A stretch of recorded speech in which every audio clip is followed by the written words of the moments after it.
At places like Sunrise Residency, heavy iron gates and uniformed guards project an image of absolute safety. Yet the daily operation of this infrastructure is often a system of security theater, designed primarily to guarantee a perfectly frictionless experience for the people paying the association fees. For 6 years, Ramesh Yadav worked the night gate. He approached the role with a quiet, literal diligence, logging names and checking IDs, that often bumped awkwardly against the expectations of residents who preferred to glide through the checkpoint without ever breaking conversation. This friction reached a point where Ramesh's own supervisor formally warned him twice in a single year. Management flagged his habit of verifying the occupants of familiar vehicles not as good protocol, but as an annoyance to residents who felt their status should exempt them from scrutiny. The hierarchy of the complex was entirely clear. In an environment optimized for the convenience of the wealthy, executing the actual duties of a security guard was treated as a fireable offense. That dynamic was fully in place at 10 o'clock on a Tuesday night when a familiar black SUV rolled up to the exit gate. The driver was Mr. Anil Sethi, a tenant who had moved in 3 months prior. As the vehicle approached, the overhead light caught the tinted rear window for a fraction of a second. Inside, a small child had her hands pressed flat against the glass, staring outward. Children returning home at that hour usually exhibit a slumped, sleepy blankness. The expression on this child's face carried a rigid, silent intensity that looked exactly like fear. Instead of raising the barrier, Ramesh moved directly into the path of the headlights. He held up his hand, bringing the 2-ton vehicle to a complete stop, and asked to see identification for every passenger inside. In doing so, he forced a collision between his own raw intuition and the strict social order of his workplace. He had to choose between investigating a silent plea for help or preserving his livelihood by simply waving the vehicle through. The moment Ramesh asked for ID, a clock started.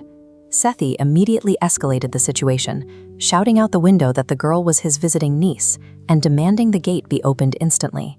Through the barrage of yelling, Ramesh kept his eyes on the back window. The child remained completely mute, her hands still flat against the pane, anchoring his decision to hold his ground. The commotion woke the residency's on-call manager, who rushed to the gate. True to the community's design, the manager's immediate priority was smoothing over the anger of a high-paying tenant, entirely bypassing the guard's concern. 11 minutes into the standoff, Ramesh was publicly reprimanded, suspended from duty on the spot, and given a direct order to step away from the vehicle. Having lost all authority, Ramesh finally backed away. But as the gate lifted, he committed the SUV's license plate to memory and quickly tapped out a text message to his brother-in-law, a local police constable, detailing exactly what he had seen. The vehicle sped off into the night. The gated community's hierarchy had successfully overridden the only person attempting to enforce a real security check. Less than 20 minutes later, police cruisers swarmed Sunrise Residency. They weren't there for Ramesh. 3 streets away, an hour earlier, a 7-year-old girl named Kavya had vanished from a birthday party, led away by an unrecognized guest. The investigation was bleeding critical time. Officers had no leads on the suspect's vehicle, no physical description, and no idea which direction he had fled.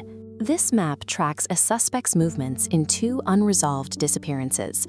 Police realized Sethi perfectly matched the kidnapper. Plotting the new data shows how Ramesh's text filled the investigative void.